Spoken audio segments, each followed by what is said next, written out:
بسم اللہ الرحمن الرحیم السلام علیکم ورحمۃ اللہ وبرکاتہ۔ اخوکم فی اللہ ابو یحییٰ نسیم اللہ مسعود، کتاب النحو التطبیقی، اور آج کا ہمارا سبق ثانیاً الاعراب۔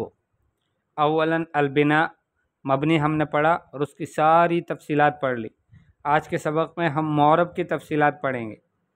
تو ثانیاً الاعراب، دوسری چیز وہ اعراب ہے۔ اعراب سے مراد یہاں پر معرب ہے، اور معرب کی تعریف آپ کو معلوم ہے کہ جس کا آخر یعنی جس کلمے کا آخر وہ عوامل کے داخل ہونے کی وجہ سے بدلتا رہے۔ ہوا تغیر اواخر الکلمات، وہ کلمات کے اواخر کا یعنی آخری حروف کا بدلنا ہے، لفظاً او تقدیراً، چاہے لفظی ہو یا پھر تقدیری ہو، لاختلاف العوامل الداخلۃ علیہا، ان عوامل کے اختلاف کی وجہ سے کہ جو اس پر داخل ہوتے ہیں۔ جو عوامل داخل ہوتے ہیں تو وہ کیا تقاضا کرتے ہیں، تو وہ رفع کا تقاضا کرتے ہیں یا نصب کا تقاضا کرتے ہیں یا پھر جزم کا، اور اگر اسم ہے تو پھر جر کا، یہ اس کے اوپر جو ہے وہ مدار ہے۔ تو آخر کلمے کا آخر اگر بدلتا ہے، چاہے لفظاً بدل لے یا تقدیراً بدلے، تو اس کو ہم کہیں گے کہ یہ معرب ہے۔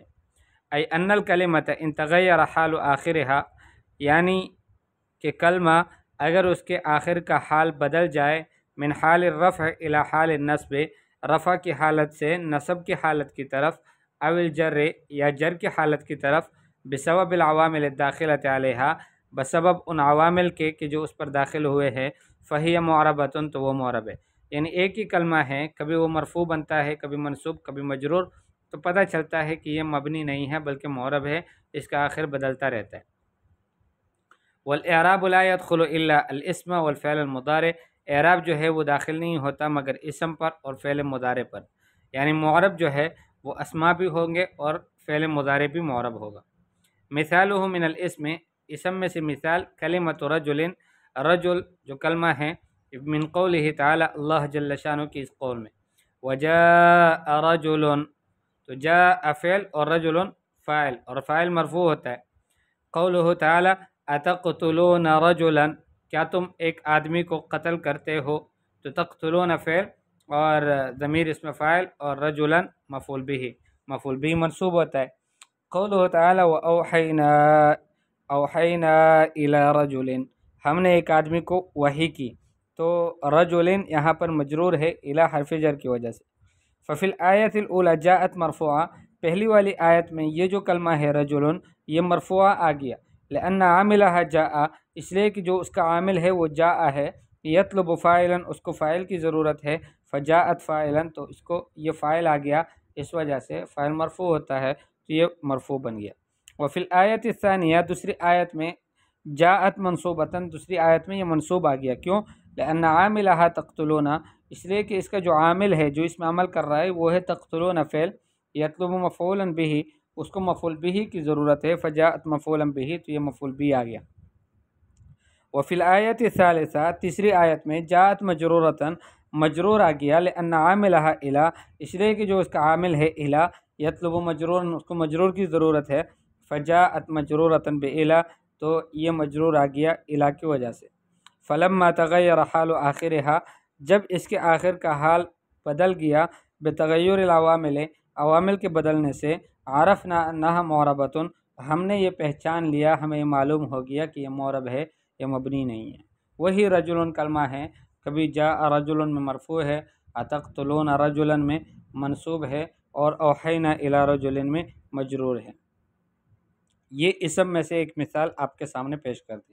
اب مثالہ من الفعل المضارع، مضارع فعل مضارع میں سے ایک مثال، یأکلو، یأکلو ایک فعل ہے، یہ قولہ تعالی، اللہ جل شانہ کی اس قول میں، یأکلو فعل مضارع ہے، یأکل الطعام قرآن پاک میں ہے ایک جگہ، یأکل الطعام سورۃ الفرقان میں، ما لهذا الرسول یأکل الطعام ویمشی فی الاسواق، تو یأکل الطعام کھانا کھاتے ہیں، تو یأکل فعل، الطعام یأکل فعل اور اس میں ضمیر ہے وہ فاعل، اور الطعام مفعول به، تو یأکلو یہ مرفوع آیا ہے لخلوہ من النواصب والجوازم، اس لیے کہ اس سے پہلے نہ کوئی ادوات نصب ہے نہ کوئی ادوات جزم ہے، اس وجہ سے فعل مضارع مرفوع ہے۔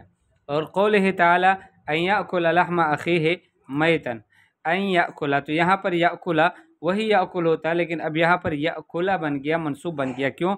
اس لیے کہ ان ناصبہ اس پر داخل ہوا ہے۔ اور قولہ تعالیٰ فلیأکل بالمعروف ہے، وہی یأکل وہی یأکلو تھا، لیکن یہاں پر وہ مجزوم بن گیا اس لیے کہ لام امر اس پر داخل ہوا ہے، لیأکل۔ ففی الآیت الاولی جاء الفعل یأکل مرفوعا، پہلی آیت میں یہ جو فعل ہے یأکل یہ مرفوع آ گیا، لأن التجرد من النواصب والجازم یقتضی رفعہ، اس لیے کہ اس کا ناصب اور جازم سے خالی ہونا یہ تقاضا کرتا ہے اس کے رفع کا۔ جو فعل مضارع وہ اس سے پہلے ادوات جزم بھی نہ ہو، ادوات نصب بھی نہ ہو، وہ مرفوع ہی ہوگا۔